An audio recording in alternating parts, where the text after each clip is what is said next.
Boa noite. A Justiça Federal determinou que a Agência Nacional de Vigilância Sanitária, Anvisa, conclua em no máximo 90 dias a contar do fim do mês passado a reavaliação toxicológica de 6 ingredientes ativos que fazem parte da composição de agrotóxicos usados no país. Uma das substâncias é o glifosato, que é considerada um dos defensivos agrícolas mais perigosos, sendo responsável pelo nascimento de crianças com autismo, segundo pesquisadores. O Brasil é, há 7 anos, o país que mais usa agrotóxicos no mundo. Só de glifosato consumimos, segundo um levantamento recente feito pela própria Universidade Federal de Santa Catarina, mais de 185 mil toneladas.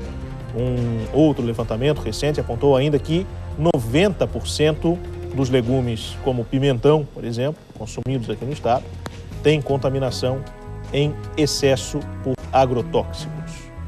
Como temos uma vocação agrícola muito forte no país, Santa Catarina a situação não é diferente, nós estamos fadados ao consumo desenfreado dessas substâncias? Há interesse em reduzir esses índices? E possibilidades existem? A nossa mesa está formada e o debate sobre os agrotóxicos começa agora.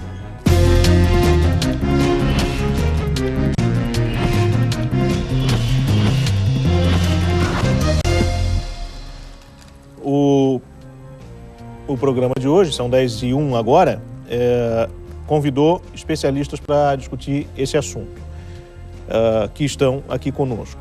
O Jefferson da Rocha, que é coordenador do Fórum Catarinense de Combate aos Impactos dos Agrotóxicos e Transgênicos e presidente da Comissão de Direito Agrário e de Questões do Agronegócio da OAB, e também o assessor de planejamento da Federação dos Trabalhadores na Agricultura de Santa Catarina, FETAESC, Irineu Berezanski.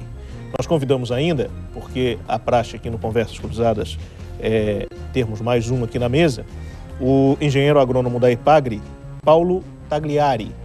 Ele confirmou a presença, mas nós estamos ainda fazendo esse contato com ele, ainda sem sucesso, para saber da posição dele e também aguardando pela sua chegada, para que nós tenhamos um debate ainda mais rico e importante sobre esse assunto, que é fundamental aqui para a nossa região.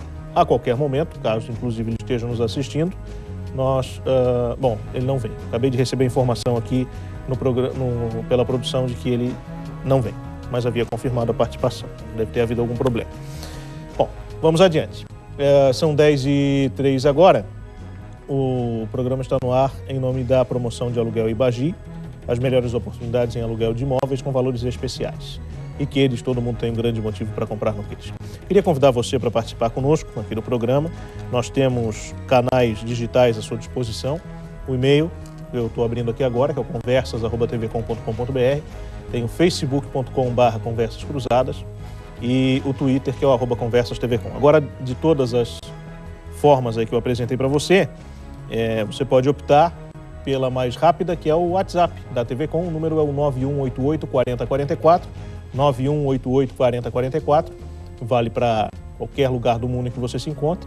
Nosso código é 48. Peço sempre para que você só se identifique, diga de onde fala, para a gente pontuar melhor e a opinião fica tem mais credibilidade quando você se identifica. É claro que, se for um caso que você prefere não se identificar, a gente vai também entender, mas mesmo assim manda o nome que a gente registra por aqui. Bom, eu queria pedir a gentileza para começar com o coordenador do Fórum Catarinense de Combate aos Impactos dos Agrotóxicos, também presidente da Comissão de Direito Agrário, Questões do Agronegócio da OAB, doutor Jefferson da Rocha está aqui conosco. Obrigado, doutor, pela gentileza da participação. Queria saber como é que nós estamos com essa questão e qual é a preocupação principal, além daqueles dados que eu apresentei aqui na abertura. Boa noite. Muito boa noite. Boa noite, Irineu. Boa noite aos telespectadores que estão nos assistindo. De fato, são dados, são relatos que estão em debate dentro do âmbito do Fórum Catarinense de Combate aos Impactos Agrotóxicos e Transgênicos, o qual eu estou coordenador, né? E, sobretudo, dentro da comissão que presido, que é a Comissão de Direito Agrário, Questões do Agronegócio da OAB, e esse assunto é recorrente, né?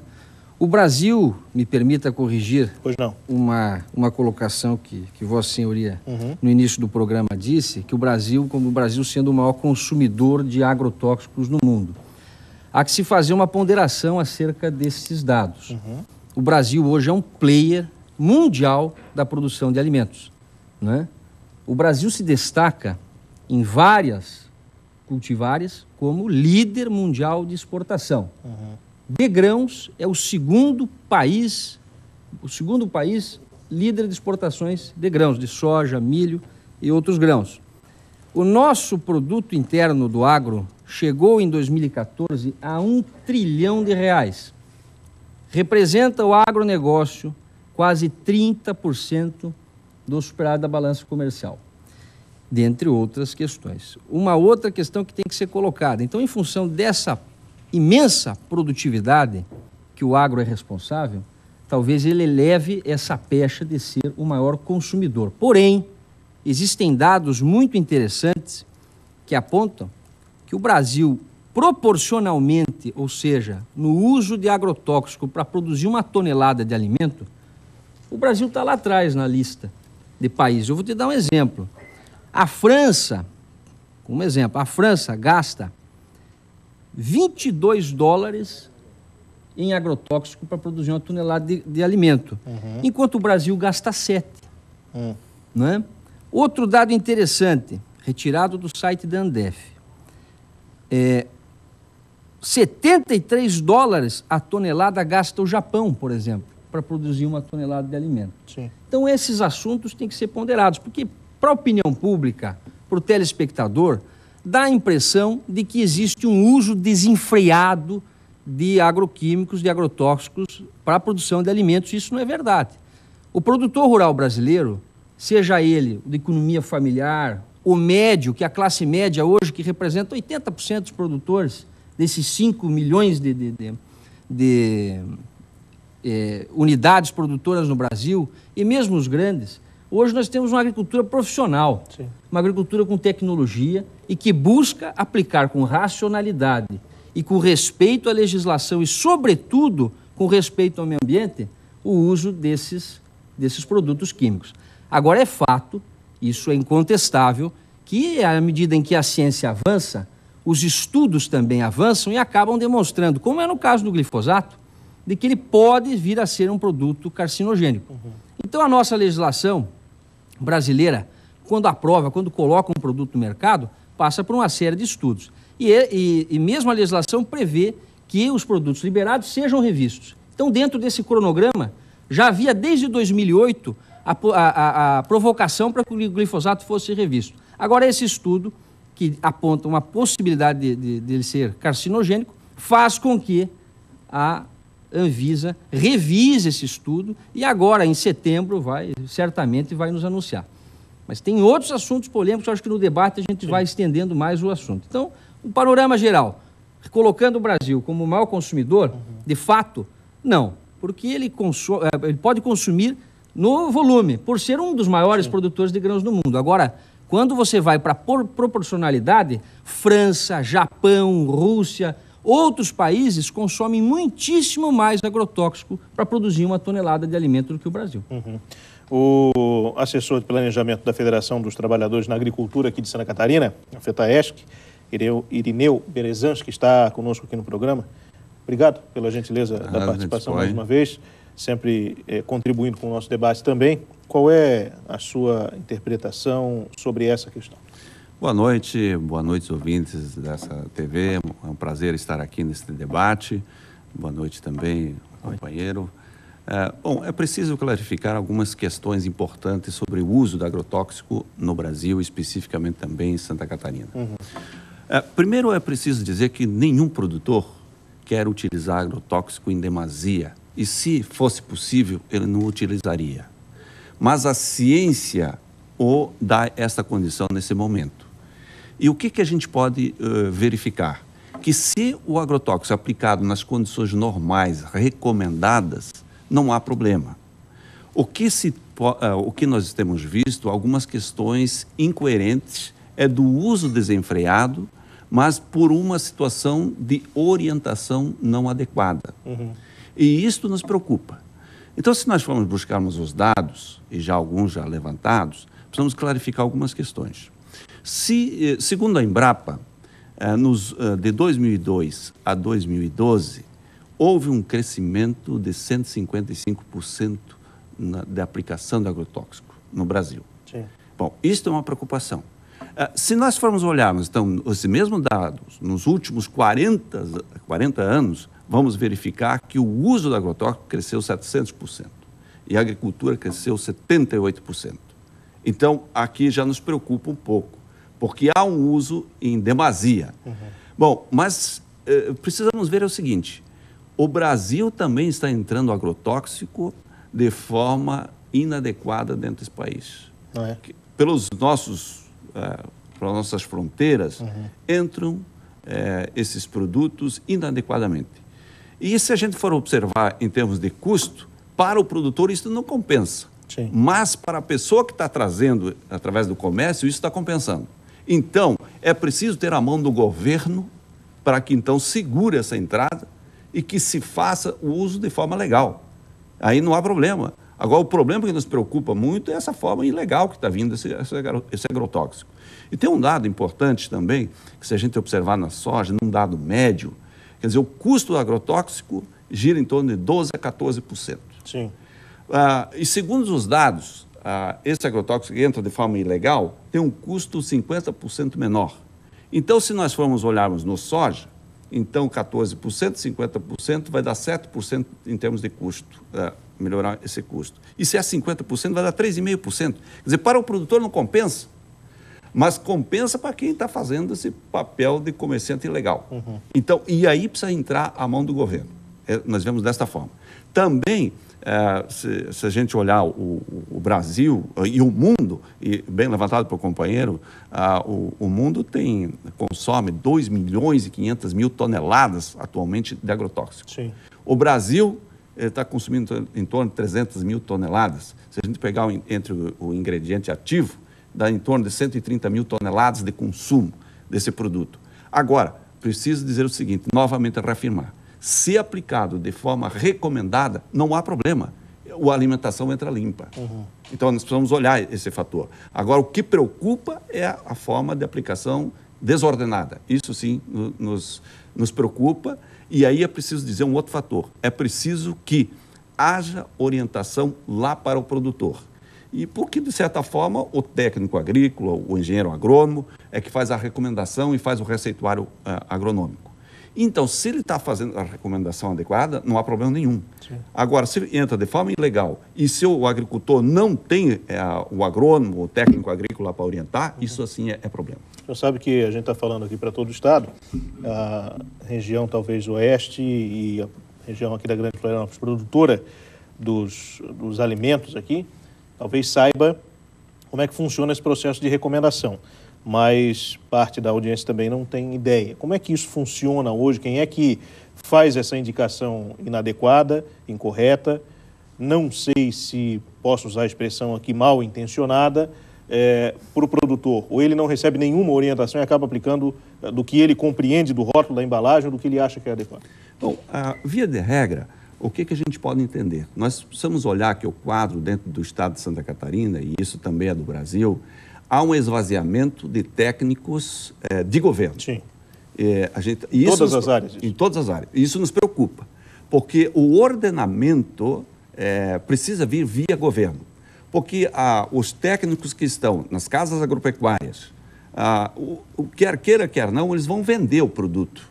E o produtor estará recebendo, além do técnico, uma orientação, mas um vendedor. E o técnico de governo, não. O técnico de governo vai orientar conforme a recomendação e conforme os preceitos legais que se quer, de acordo com o desenvolvimento estratégico. Bom, mas o produtor em si, quando ele compra o agrotóxico, então ele vai na casa agropecuária ou vai na cooperativa, enfim, recebe o receituário agronômico. Logo, então ele está seguindo essa orientação. Então, quem está errando, então, talvez quem faz o receituário agronômico por esse uso excessivo. Descarta essa condição aquele produto que vem de fora, e aí de forma ilegal.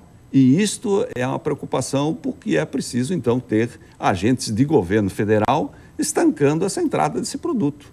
E um dado importante, em média, são 100 milhões de dólares que se entra com esse produto. Sim. Aí é gasto. E se a gente olhar os tributos, em média 34%, são 34 milhões, e acho que dá para ter, então, agentes que tranquem essa entrada, como você falou. Então, quer dizer, não é falta de dinheiro, falta de uma gestão adequada para que, então, se faça um serviço adequado também para a sociedade. Eu frisei aqui na sua fala, inclusive, que essa questão da falta de técnicos, é impressionante como esse assunto tem surgido aqui na bancada com frequência. Não estou dizendo aqui que não tem razão, não. Mas em todas as áreas, a gente fala de segurança, falta gente. Fala de obra pública, e PUF, de infra e por aí vai, faltam técnicos. E agora, novamente, esse assunto da falta de técnicos. Acho que daqui a pouco a gente tem que fazer um programa específico para falar de contratação, gestão pública. Mas certamente não faltam ministérios e cargos comissionados no governo federal que quebrou o país, essa é a realidade. Mas doutor Jefferson, queria ouvi-lo sobre essas colocações do Irineu. Certamente, o que o Irineu falou, ele tem razão, né? A gente tem que oferecer mecanismos, né, para o Estado, para ele poder justamente fiscalizar, né, e quando tiver a oportunidade de exercer o poder de polícia, também assim o fazer. Há que se dar ênfase a um trabalho muito bem desenvolvido que vem sendo feito pela Polícia Rodoviária Federal, não há dúvida. Né? A Polícia Rodoviária Federal, com todas as suas dificuldades, que nós falamos aqui, faltam aparelhos, faltam mão de obra, enfim. Mas mesmo com todas as limitações, a Polícia Federal vem exercendo um papel preponderante na guarnição das nossas fronteiras. No entanto, isso não é suficiente, né? O Brasil é um país continente, fronteiras secas, inclusive, e fatalmente esses produtos acabam entrando, né? Agora, por parte do produtor, o que eu posso dizer é o seguinte, que o produtor que tem consciência, que o produtor que tem responsabilidade, e hoje um produtor, um dado muito interessante para os telespectadores, é responsável por alimentar mais de 200 pessoas.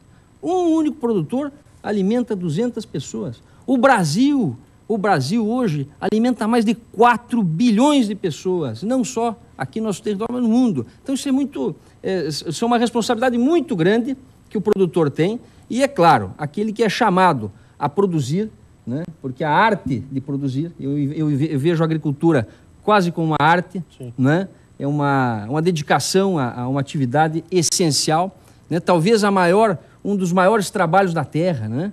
E ele que tem consciência, o produtor tem que ser informado e conscientizado e não fazer uso, obviamente, de produtos que não tenham a sua origem comprovada. E é claro, hoje nós temos um trabalho, e eu acho que Santa Catarina pode-se dizer assim que é exemplo para o Brasil e talvez para o mundo, que é o trabalho do cooperativismo. Sim. O cooperativismo tem um papel fundamental no desenvolvimento da atividade agrícola, da atividade pecuária. Por quê? Porque dentro de uma cooperativa, você tem a possibilidade de consultar engenheiros agrônomos qualificados, que fazem reiteradamente estudo e trabalho naquele sentido. Então, a parte do receituário agronômico, a parte da orientação, as cooperativas têm feito seu papel. Não é suficiente, é evidente, né? Mas esse é um papel que as cooperativas têm feito. Temos que trabalhar, evidentemente, dentro dos fóruns que nós presidimos, dentro das comissões que a gente atua, cobrar do Estado. Agora, sejamos francos, como a gente falou ainda há pouco, o Estado brasileiro hoje, infelizmente, está quebrado, está falido, essa é uma realidade. Hoje nós recebemos a notícia de que a taxa Selic foi a 14,25%, num atestado praticamente de falência do Estado brasileiro, que foi dilapidado aí ao longo desses últimos 13 anos, né? Por um governo que pouco fez pela agricultura, né? Utilizou-se da agricultura para vender uma eleição fácil e usando os louros do trabalho do agricultor para se eleger e, infelizmente, fatalmente, agora estamos colhendo o resultado de um desgoverno ao longo desse tempo. Então, a agricultura está sofrendo bastante e, certamente, o problema ainda há de vir e piorar ainda para frente, porque a gente não tem um horizonte muito claro, né? Então, basicamente, depende da nossa iniciativa, da iniciativa privada, da força, da vontade, do trabalho de cada produtor e da conscientização da informação, que talvez esse é o papel mais importante que nós temos enquanto lideranças dentro dessas áreas no agronegócio, que é informar o produtor. Cartilhas informativas, né? Campanhas de publicidade. Outro aspecto importante também trabalhado na nossa comissão.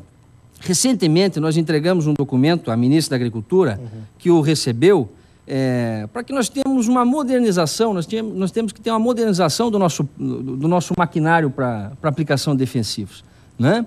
Talvez um dos problemas é que o maquinário de defensivo é muito caro. Ele varia muito, ou é 60 mil ou 400 mil reais.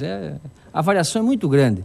Então, os equipamentos mais modernos custam dinheiro. Então, nós precisaríamos de uma política que desonerasse os juros e que incentivasse a modernização desse equipamento.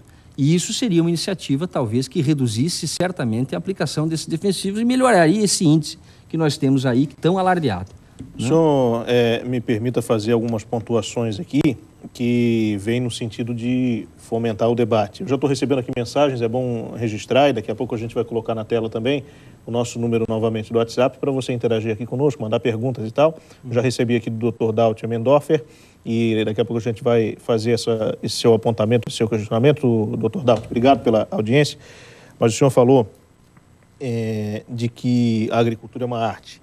Mas o que me parece, e eu acredito que parte da audiência também tem esse posicionamento, é de que ela está perdendo um pouco esse elan da arte, do trabalho quase que artesanal, para ganhar contornos de uma atividade industrial em absoluta larga escala, inclusive impactando na questão, o senhor deu números muito grandes, da relação quantidade e qualidade. Então, a gente produz em quantidade, abastece o país e o mundo, por vezes, mas talvez com uma qualidade questionável por conta da contaminação alegada por especialistas. Não dá para a gente diminuir a distância entre esses extremos e talvez valorizar a agricultura arte, como o senhor falou, com um uso reduzido desse tipo de substância? Certamente. Isso a gente visualiza no dia a dia, é um crescimento extraordinário, por exemplo, da agroecologia. Sim. Há uma procura muito grande, eu vou falar no complexo soja, por exemplo, de um retorno para a produção de soja convencional, por exemplo, saindo de transgênico, saindo de outros mecanismos, digamos, mais atuais, para voltar para uma agricultura, digamos, menos agressiva, né? No que diz respeito à utilização de defensivos, de agrotóxicos, né? Então, isso é um caminho natural. Eu imagino que o produtor, eu também sou produtor, nós estamos lá produzindo para atingir, para oferecer para o mercado consumidor. Então, nós dependemos desse feedback até do mercado consumidor para saber o que ele quer.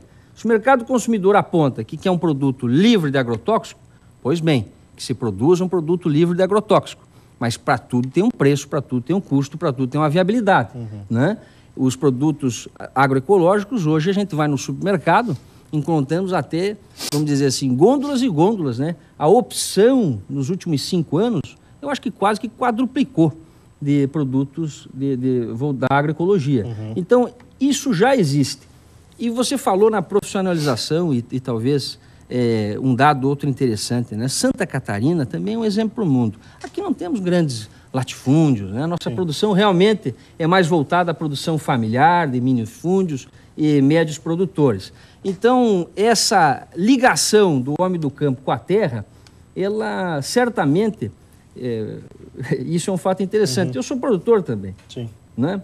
Eu sou responsável, junto com o meu irmão, nós produzimos em 400 hectares, que é uma área considerável até para a minha região. E produzimos em 400 hectares ano, sozinhos, nós tocamos uma lavoura sozinhos. Então, essa tecnologia que hoje existe no campo, ela nos possibilita, por exemplo, de eu ter até uma profissão aqui em Florianópolis, sou advogado, né? E posso produzir lá em Campos Novos, me dedicando, obviamente, ele que está lá todo dia, mas eu posso ir lá e ajudar. Então, a tecnologia favorece isso. Mas, certamente, a nossa responsabilidade em produzir alimento de qualidade, pode ter certeza que isso representa a imensa maioria de todos os produtores, mesmo os grandes, que têm a responsabilidade de produzir alimentos, obviamente, que atinjam a qualidade que o consumidor quer. Não há dúvida. Nós temos agora 10h24, 25 aí pela tela da TV Com 24, e é o momento de nós fazermos aqui o nosso primeiro intervalo. Porque já estão chegando manifestações aqui. O Wellington Santos também fez um questionamento muito importante e eu acho que é legal a gente citar também, respondê-lo daqui a pouco, de quais são as culturas agrícolas que mais têm participação no uso dos defensivos agrícolas, dos agrotóxicos, enfim, como você opte por chamar. Porque eu dei aquele dado ali no começo do programa, que é um dado recente, de 90% de contaminação no pimentão, por exemplo, mas em outros alimentos também se identificou um excesso muito grande. Então a gente vai falar um pouquinho disso daqui a pouco. E de outras questões também que vão surgir aqui ao longo desse nosso debate, dessa nossa conversa de hoje. São 2 minutos e nós voltaremos. Até já.